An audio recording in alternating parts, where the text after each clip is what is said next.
Good morning all of you. Satpura ITI online classes में आपका स्वागत है।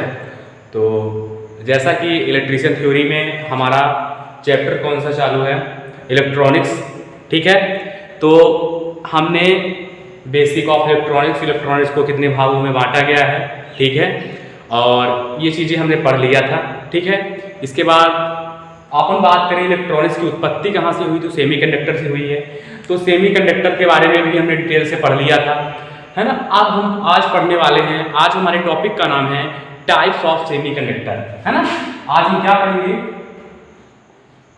टाइप्स ऑफ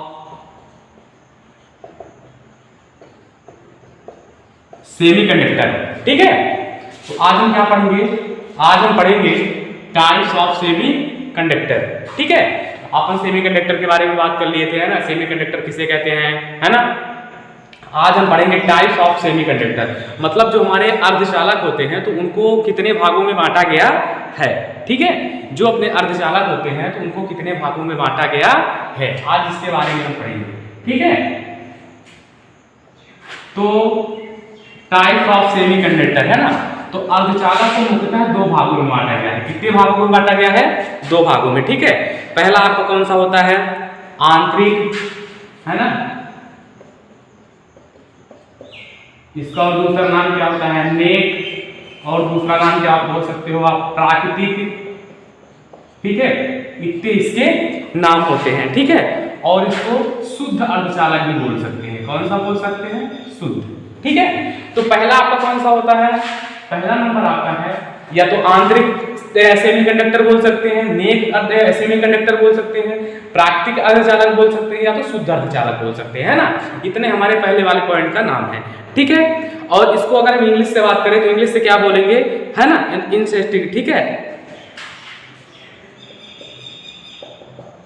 ठीक है। फिर दूसरा अपना कौन सा होता है, तो दूसरा होता है आपका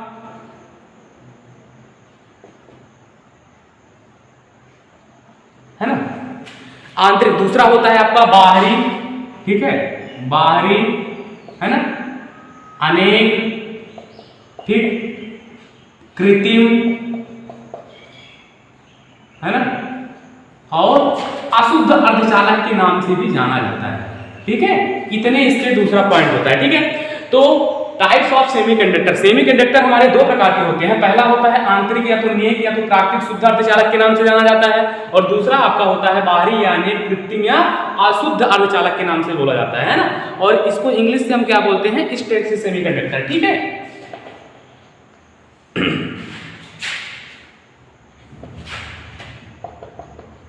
ठीक है, सेमीकंडक्टर, ठीक है। अब देखिए, अब ये जो हमारे आंतरिक अर्धचालक होते हैं, ठीक है, इसके भी हमारे दो प्रकार होते हैं। कितने प्रकार होते हैं, दो। पहला कौन सा होता है आपका सिलिकॉन, पहला कौन सा होता है सिलिकॉन, और दूसरा कौन सा होता है जर्मेनियम, ठीक है। आंतरिक अर्धचालक जो होते हैं उसके दो प्रकार होते हैं, एक सिलिकॉन होता है और दूसरा हमारा कौन सा होता है, जर्मेनियम होता है, ठीक। अब अगर हम बात करें बाहरी अर्धचालक की, तो बाहरी अर्धचालक भी हमारे दो प्रकार के होते हैं, है ना। कौन कौन से, पहला होता है आपका N type semiconductor, N type semiconductor, और दूसरा होता है आपका पी टाइप सेमीकंडक्टर, ठीक है। जो आपके बाहरी अर्धचालक होते हैं वो कितने प्रकार के होते हैं, दो। पहला होता है आपका एन टाइप सेमीकंडक्टर, और दूसरा कौन सा होता है, पी टाइप सेमीकंडक्टर, ठीक है। अब देखिए, अब इन दोनों के बीच में कौन आता है, डोपिंग आती है। क्या आती है, डोपिंग, है ना। अभी हम डोपिंग को अच्छे से पढ़ेंगे डेफिनेशन के साथ, है ना। इनको पढ़ने के बाद कि डोपिंग क्या होती है, डोपिंग कहाँ करते हैं, ठीक है। तो ये जो हमारे मतलब आंतरिक प्राकृतिक अर्धचालक होते हैं ना, तो इन्हीं की चालकता को बढ़ाने के लिए अपन क्या करते हैं, डोपिंग करते हैं, ठीक है ना। क्या करते हैं, डोपिंग। और डोपिंग हमारी दो प्रकार की जाती है। डोपिंग कितने प्रकार की होती है, दो, ठीक है। कौन कौन सी, टेट्रावैलेंट और पेंट्रावैलेंट, ठीक है। टेट्रावैलेंट और पेट्रावैलेंट, ठीक है, ठीक है। आप 12th में मतलब कि फिजिक्स में भी पढ़े होंगे चीजें, ठीक है। तो डोपिंग हम दो प्रकार की करते हैं, ठीक है। एक होती है टेट्रावैलेंट, दूसरा होती है पेंट्रावैलेंट, ठीक है। अभी हम डिटेल से इसको आगे अच्छे से पढ़ेंगे, ठीक है। तो आंतरिक अर्धचालक दो प्रकार के होते हैं, एक सिलिकॉन दूसरा जर्मेनियम, ठीक है। बाहरी अर्धचालक हमारे दो प्रकार के होते हैं, एक एन टाइप होता है और एक पी टाइप होता है, ठीक है। फिर ये जो हम डोपिंग करते हैं कि चालकता को बढ़ाने के लिए क्या करते हैं डोपिंग, तो डोपिंग हम दो प्रकार के करेंगे, एक टेट्रावैलेंट करेंगे, एक पेंटावैलेंट करेंगे, ठीक है। इतनी चीजें आपको समझ में आ गई होंगी, ठीक है। इतने में कहीं डाउट हो, है ना, तो आप कमेंट में बता सकते हैं, है ना, तो हम इसका दूसरा भी वीडियो बना के आपको सेंड करेंगे, ठीक है। अब इसके आगे की अगर हम बात करें, ठीक है, तो सबसे पहले हम आंतरिक सेमीकंडक्टर के बारे में भली भांति पढ़ेंगे, ठीक है। इसके बाद अपन बाहरी अर्धचालक के बारे में पढ़ेंगे, ठीक है। तो सबसे पहले हम इसके बारे में पढ़ने जा रहे हैं आंतरिक या तो नेक या तो प्राकृतिक या तो शुद्ध अर्धचालक के बारे में पढ़ने जा रहे हैं, ठीक है। तो देखिए ये जो होते हैं, अब इसमें अगर हम पहला पॉइंट लिखें, ठीक है, तो क्या लिख सकते हैं, ये जो अपने सिलिकॉन और जर्मेनियम अर्धचालक होते हैं तो कौन से होते हैं, ये प्राकृतिक होते हैं, है ना।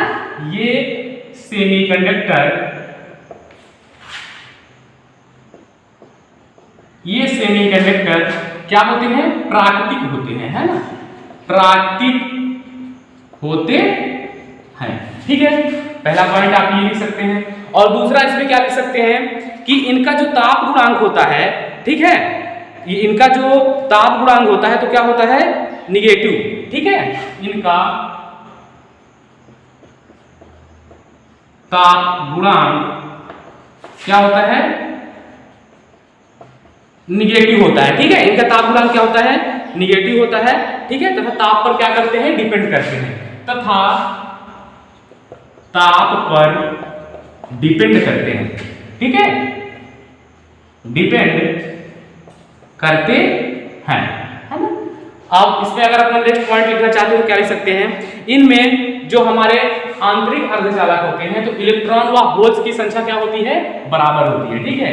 इनमें इलेक्ट्रॉन्स व होल्स की संख्या क्या होती है, बराबर होती है, बराबर होती है, ठीक है।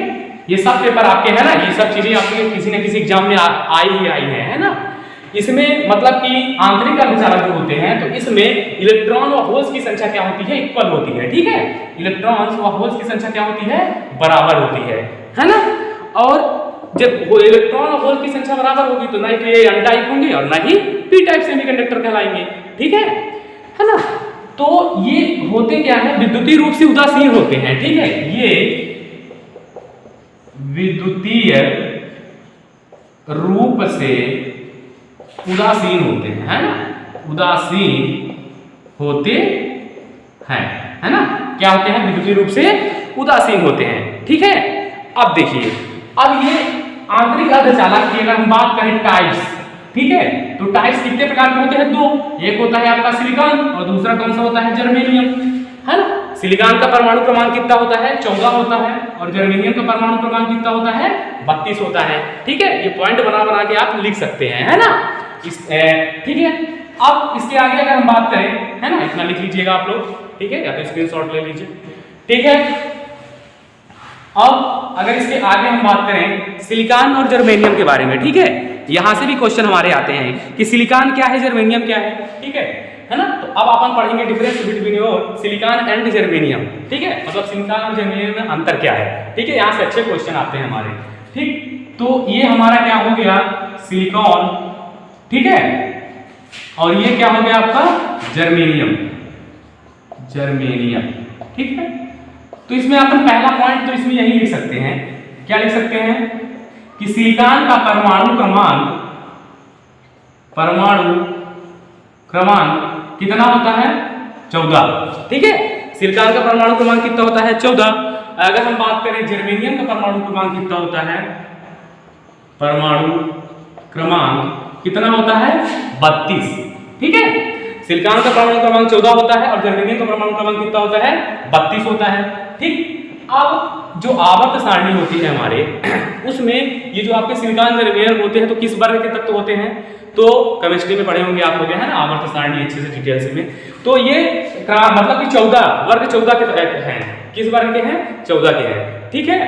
अब हम अगर एटॉमिक स्ट्रक्चर मतलब आप परमाणु संरचना का 2n² वाले फार्मूला से चीजें आती होंगी, है ना, तो अगर इस चीज को हम इससे सॉल्व करें तो इसको अपन क्या आएगा यहाँ से 2 8 8 2 10 4, ठीक है, इतना निकल के आएगा। तो हम क्या बोल सकते हैं यहाँ पे कि कक्षाओं की संख्या, क्वेश्चन ऐसे पूछा जाता है कि सिलिकॉन में कक्षाओं की संख्या कितनी होती है और 4 ऑप्शन दे देता है, ठीक है। तो यहाँ पे 1 कक्षा 2 कक्षा 3 कक्षा, ठीक है। तो आप लिख सकते हैं कि यहाँ पे कक्षाओं की संख्या 3 होगी। कितनी होगी? 3। और यहाँ पे कक्षाओं की संख्या कितनी होगी? तो देखिए सबसे पहले तो हम इसकी एटॉमिक स्ट्रक्चर निकालेंगे, ठीक है।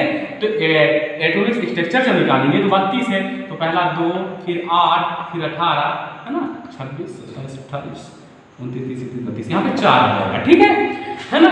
तो यहाँ पे कक्षाओं की संख्या कितनी हो जाएगी? तो यहाँ पे कक्षाओं की संख्या हो जाएगी 1 2 3 4 हो जाएगी, ठीक है। यहाँ पे सिलिकॉन में कक्षाओं की संख्या 3 होगी और जर्मेनियम में कक्षाओं की संख्या कितनी होगी? 4 होगी, ठीक है। अब अगर हम बात करें कि सिलिकॉन में ताप सीमा कितनी होती है, ठीक है, इसकी ताप सीमा कितनी होती है? इसकी ताप सीमा होती है आपकी 72 डिग्री सेंटीग्रेड से 200 डिग्री सेंटीग्रेड होती है। अगर हम जर्मेनियम की बात करें तो जर्मेनियम की कितनी होती है? तो 72 डिग्री सेंटीग्रेड से 80 डिग्री सेंटीग्रेड तक होती है, ठीक है ना। तो सिलिकॉन की ताप सीमा क्या हुई? ज्यादा, है ना। इसी कारण इसकी ताप सीमा 72 डिग्री सेंटीग्रेड से 200 डिग्री सेंटीग्रेड होती है। इसी कारण, है ना, सबसे ज्यादा हम किसका प्रयोग करते हैं? सिलिकॉन का प्रयोग करते हैं, ठीक है। आपका ऑब्जेक्टिव क्वेश्चन में भी आ सकता है ना, कि निम्न अर्धचालक का प्रयोग हम सबसे ज्यादा करते हैं। किसका करते हैं? सिलिकॉन का। क्यों करते हैं?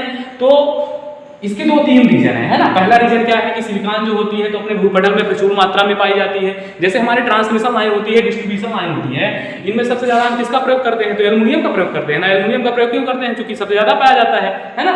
एक्चुअली चालकता तो हमारी चांदी की ज्यादा होती है, कॉपर की ज्यादा होती है ना, ठीक है, लेकिन प्रचुर मात्रा में अपने यहाँ पाई जाती है, ठीक है। ऐसे ही भूपटल में सबसे ज्यादा सिलिकॉन पाई जाती है। और दूसरा रीजन ये होता है इसका कि इसका टेम्परेचर कम है ना, ताप सीमा भी अच्छी होती है ना, कि मतलब इस डिवाइस को हम जहाँ पे लगा देंगे तो वहाँ पे अगर हमारा टेम्परेचर बढ़ता भी है तो मतलब उस डिवाइस का नुकसान नहीं हो सकता है, ठीक है। अब अगर हम यहाँ पे इसको लगा देंगे मतलब कि जर्मेनियम को, ठीक है, अब उसका टेम्परेचर मान लीजिए बढ़ के कितना हो गया? 85 हो गया, तो वो तो पिघल जाएगा ना, तो हमारी डिवाइस नष्ट हो सकती है, खराब हो सकती है ना।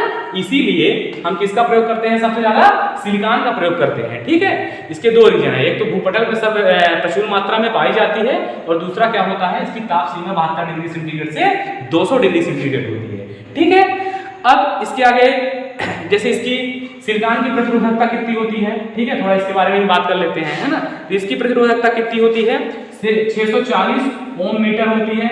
और अगर हम बात करें जर्मेनियम की प्रतिरोधकता कितनी होती है, तो इसकी प्रतिरोधकता 0.46 ओम मीटर होती है, ठीक है। तो इतना डिटेल से कॉपी है ना, इससे ज्यादा एग्जाम में नहीं आ सकता, ठीक है ना। तो आप समझ गए होंगे, है ना, कि सिलिकॉन और जर्मेनियम में अंतर क्या है। हम सिलिकॉन का प्रयोग जर्मेनियम की तुलना में ज्यादा करते हैं, क्यों? तो आप बता सकते हैं, ठीक है। अब नेक्स्ट वीडियो में हम क्या पढ़ेंगे, है ना, कि जैसा इसका बैरियर पोटेंशियल है ना, इसका बैरियर पोटेंशियल तो सिलिकॉन का 0.7 इलेक्ट्रॉन वोल्ट होता है और जर्मेनियम कितना होता है? 0.3 इलेक्ट्रॉन वोल्ट, ठीक है। अब इसके आगे हम पढ़ेंगे इसमें फॉरवर्ड क्या होता है, रिवर्स क्या होता है, ठीक है। इसकी आगे की डिफिनेशन हम नेक्स्ट वीडियो में पढ़ेंगे, ठीक है। तो आप लोग कमेंट करके जरूर बताइएगा, है ना, कि वीडियो कैसा लगा, ठीक है। Thank you.